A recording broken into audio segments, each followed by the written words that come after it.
Hi, welcome back to MyFSY. This is another short program. It's going to be a 10-minute sequence that we're calling Spine Align. And while actually we're focusing a lot on the alignment of the knees and the legs, really what we're trying to get you to feel is that when your legs are functioning well, your lower spine can lengthen and realign itself. So all you need for this practice, believe it or not, is no sticky mat, no other blocks, chairs. You just need a clear surface of the wall. I want you to stand with your back up on the wall, not to dance, but to center yourself. So you can see now how I'll put my pelvis, my shoulder blades, even the head back toward the wall, just so you feel where your back is. Then you walk your feet about, I'd say at least 2 feet away. You'll know in a moment if you're too close or too far from the wall. Make sure when you look at your feet that you've aligned them straight forward, so that if you drew a line from the center of your ankle joints through the middle toes of each foot, those lines will be parallel to each other. Take a moment, observe your own feet, make sure that's happening. Also, in addition to making sure that your feet are parallel, make sure they're hips width apart. I see all sorts of deviations or interpretations of people think hips width. They're like, my hips are out here, and they assume that the hips are like these bony knobs on the outside of the pelvis. They're not. Your hip joints are nestled inside your pelvis. So when I say feet hips width apart, have your heels in line with the actual joints on the inside of the pelvis. Okay? So again, your feet are squared up. Your back is against the wall, and then really easily, all you do is you bend your knees, and you sink down.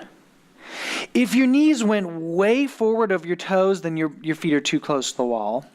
And if you can still see the majority of your foot, your feet are too far away from the wall. Ideally, when you lower down, you want to have it a right angle, that your thighs are parallel to the ground, your shins are perpendicular to the ground, and your knees are directly over the ankle.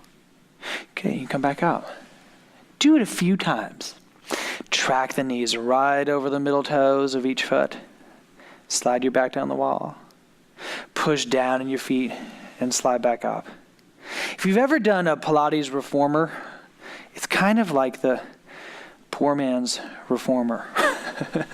And those are pretty clunky equipment, right? So I bet if you just had a wall, you could be doing very similar exercise just by sliding up and down. I'm assuming you're going in your own time. We're going to do about 10 of them.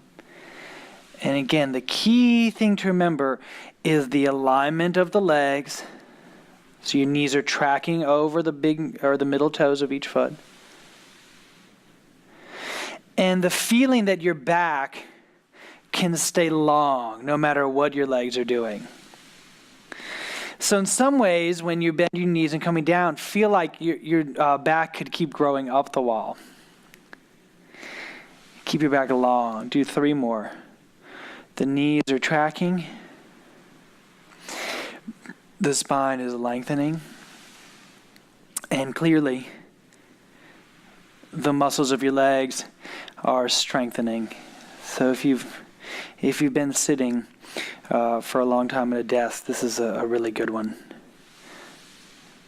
Really good one. To refresh your legs. Now, the next time you lower down, I want you to stay down again.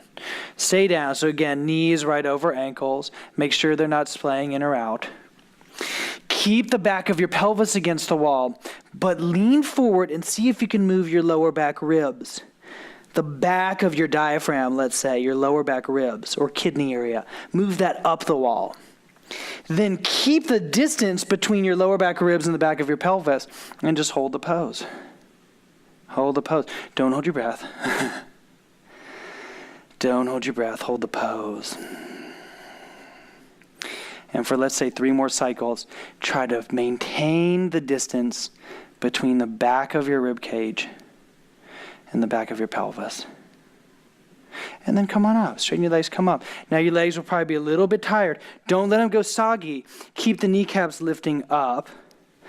And yet spill your pelvis forward over those straight legs and start to come down.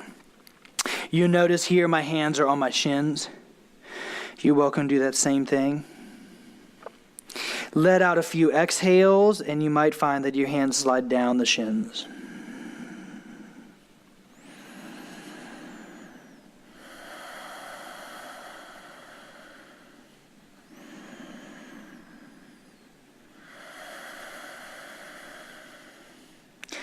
As your hands go down your shins, try walking your buttock bones, your sitting bones, remember, walk them up the wall. So that while it's fine for your lower back to gently round, you feel the majority of movement happening at this hinge of your hips. Now it's feeling pretty good for me to let my head come all the way down. If that's not the case for you, just be where you are. And let out 3 more exhales.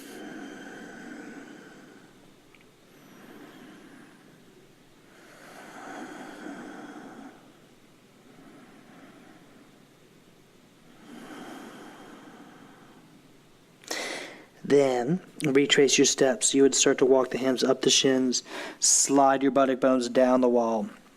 Hollow your belly so it cushions your lower back as you lift your torso all the way up. So simple, right? You can walk away from the wall a little bit. And we're going to do a mini version of that same exercise. Realign your feet so the middle toes are parallel to each other and aim straight forward. Bend your knees just a little, so not nearly as much as we did when we were against the wall.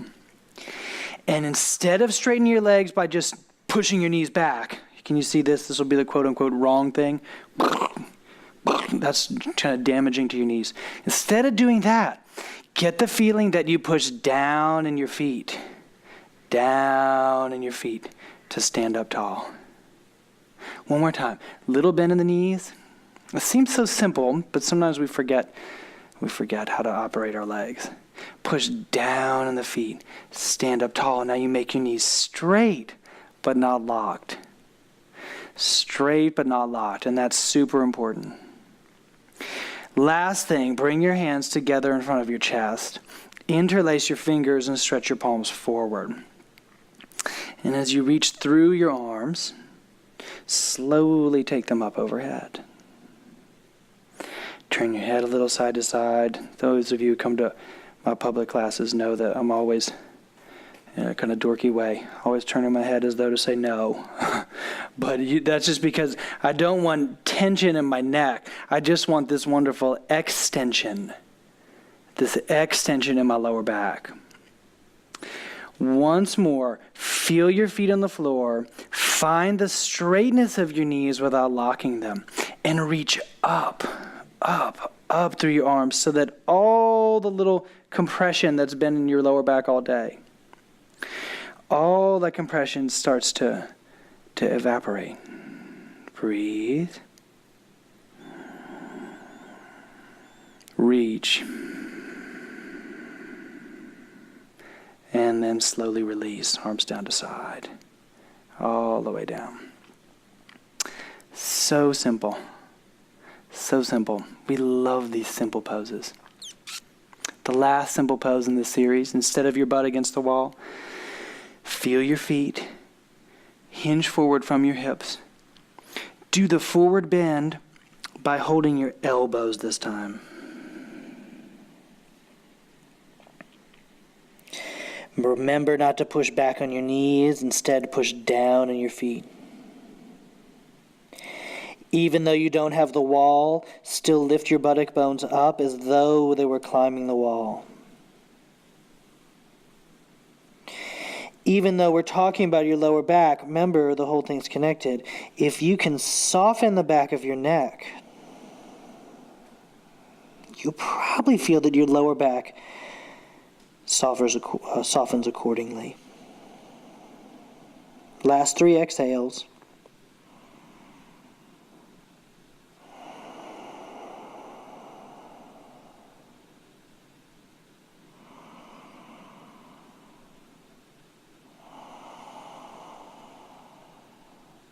And bring your hands to the back of your pelvis. Push down on your tailbone as you lift your breastbone up to standing, down to come up. Wow, it's amazing how much better you can feel in a really short amount of time. Thanks for practicing with us. See you for the next one.